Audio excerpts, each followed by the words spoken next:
कभी सोचा है कि जब सरकार कहती है कि भारत में जंगल बढ़ रहे हैं तो उसका असल में मतलब क्या होता है?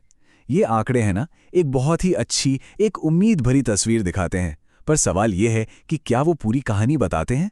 आज हम इन्हीं आंकड़ों के पीछे की सच्चाई को जानेंगे और भारत की जो जटिल वन नीतियां हैं उनकी पड़ताल करेंगे। चलिए शुरू करते हैं।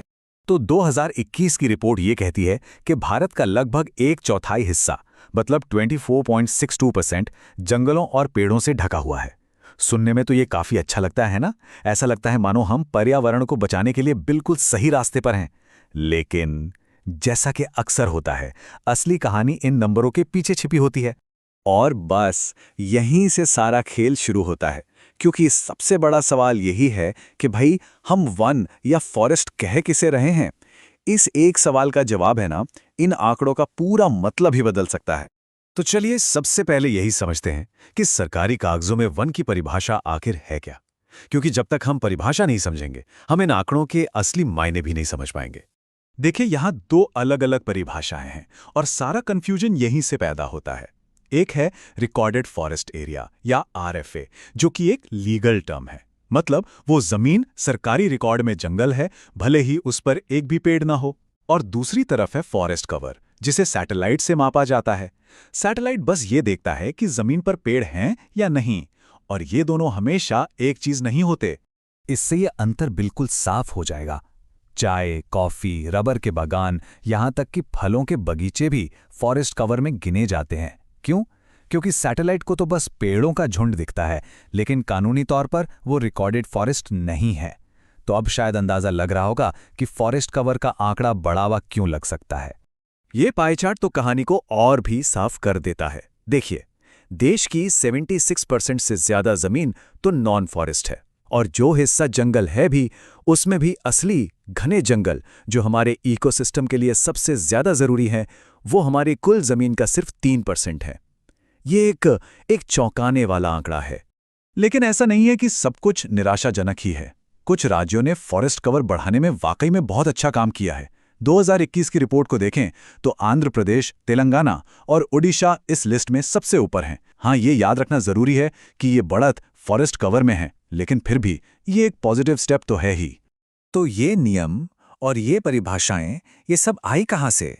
असल में भारत की जंगलों की कहानी दशकों पुराने नीतियों और कानूनों से बनी है। चलिए थोड़ा सा टाइम में पीछे चलते हैं और देखते हैं कि ये सब शुरू कैसे हुआ। ये टाइमलाइन दिखाती है कि हमारी सोच वक्त के साथ कैसे बदली है। 1894 में जब अंग्रेज थे तो जंगल उनके लिए सिर्फ पैसा कमाने का एक जरिया थे। आज़ादी के बाद 1952 में हमने 33% फॉरेस्ट कवर का टारगेट तो रखा, पर ध्यान अभी भी लकड़ी के उत्पादन पर ही था। असली बदलाव आया 1988 में, जब हमने ये समझा कि जंगल सिर्फ लकड़ी नहीं, बल्कि पर्यावरण और वहां रहने वाले समुदायों के बारे में भी हैं। ये कानून, जो लगभग 100 साल पुराना है, आज भी इंडियन फॉरेस्ट मैनेजमेंट की रीढ़ की हड्डी है। इसी कानून ने जंगलों को रिजर्व्ड और प्रोटेक्टेड जैसी कैटेगरीज में बांटा था, और ये तय किया कि इन जंगलों में क्या हो सकता है और क्या नहीं। हैरानी की बात यह है कि ये वर्गीकरण आज भी हमारे जंगलों को कंट्रोल करता है। और ये हमें भारत के फॉरेस्ट मैनेजमेंट के सबसे बड़े और सबसे संवेदनशील मुद्दे पर लाता है। एक तरफ विकास की जरूरतें, दूसरी तरफ जंगलों को बचाने का लक्ष्य, और इन दोनों के बीच उन लाखों लोगों के अधिकार जो इन जंगलों में रहते हैं, इनके बीच संतुलन बनाना। फिर साल 2006 में एक क्रांतिकारी कानून आया, फॉरेस्ट राइट्स एक्ट या एफआरए। इसका मकसद उन करोड़ों लोगों के साथ हुए ऐतिहासिक अन्याय को सुधारना था, जो पीढ़ियों से जंगलों में रह रहे थे, लेकिन जिनकी अपनी ही जमीन पर कोई अधिकार नहीं था। इस कानून ने पहली बार उन्हें अपनी जमीन, जंगल के संसाधनों और उसके मैनेजमेंट में कानूनी अधिकार दिए। पर कहानी यहां खत्म नहीं हुई। 2022 में सरकार नए फॉरेस्ट कंजर्वेशन रूल्स लेकर आई, और इन नियमों ने, कह सकते हैं कि सब कुछ बदल दिया। इन पर एक बड़ी बहस छिड़ गई, और यह समझना जरूरी है कि असल में बदला क्या। तो सबसे बड़ा बदलाव यह है, 2022 से पहले किसी भी प्रोजेक्ट के लिए जंगल काटने की फाइनल परमिशन देने से पहले केंद्र सरकार को यह पक्का करना होता था कि वहां रहने वाले लोगों से सहमति ले ली गई है। लेकिन नए नियमों में क्या हुआ? अब केंद्र पहले ही प्रोजेक्ट को हरी झंडी दे सकता है, और सहमति लेने की जिम्मेदारी बाद में राज्य सरकार पर छोड़ दी गई है। ये एक बहुत ही बड़ा प्रोसीजरल बदलाव है। और जो लोग इन नियमों की आलोचना कर रहे हैं उनका यही मुख्य तर्क है। उनका कहना है कि ये बदलाव फॉरेस्ट राइट्स एक्ट की आत्मा पर हमला है। सोचिए, अगर किसी प्रोजेक्ट को केंद्र से इन प्रिंसिपल अप्रूवल मिल चुका है तो क्या स्थानीय समुदाय उसके बाद सच में अपनी आवाज उठा पाएंगे? उनके लिए अपने अधिकारों की रक्षा करना कितना मुश्किल हो जाएगा। अब चलिए इस पूरी बहस को एक और बड़े नजरिए से देखते हैं, ग्लोबल क्लाइमेट चेंज। भारत के जंगलों की कहानी सिर्फ भारत की नहीं है। हमारी जो लोकल पॉलिसीज हैं वो सीधे सीधे हमारी इंटरनेशनल क्लाइमेट कमिटमेंट से जुड़ी हैं। ये जंगल सिर्फ हमारे लिए नहीं बल्कि पूरी दुनिया के लिए जरूरी हैं। अगर पूरे देश पर नजर डालें तो ये जंगल उत्तर पूर्व से लेकर पश्चिमी घाट तक फैले हुए हैं। ये हरे भरे इलाके भारत के फेफड़े हैं और हमारी क्लाइमेट कमिटमेंट्स को पूरा करने के लिए इनका होना बहुत बहुत जरूरी है। भारत ने दुनिया से कुछ बहुत बड़े वादे किए हैं। इनमें से एक ये है कि 2030 तक हमें 2.5 से 3 अरब टन कार्बन डाइऑक्साइड सोखने लायक जंगल और पेड़ लगाने हैं।